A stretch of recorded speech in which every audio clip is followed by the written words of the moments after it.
আমরা মেয়েরা জন্ম নিতে কোনো প্রকার ঝামেলা করি না।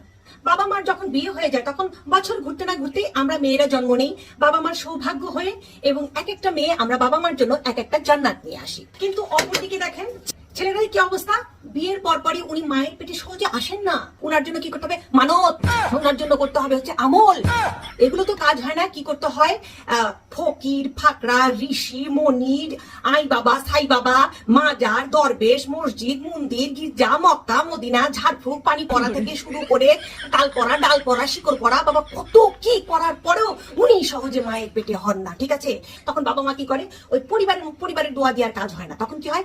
আত্মীয় স্বজন, পরিবার পরিজন, পাড়া প্রতিবেশী অনলাইনে ভাই একটু দোয়া করেন, মানত করছি, তারপর যাই সাদগা থেকে শুরু করে কত কি। এই ছেড়াই কত দুনিয়াতে আসলে এত কিছু লাগে কেন? হ্যাঁ, এত আমল এত কিছু লাগে কেন তোদের? হ্যাঁ, তাড়াতাড়ি আসতে পারিস না তোরা? অত অত ঢং কেন? মায়ের পেটে আসবে অত ঢং কিসের?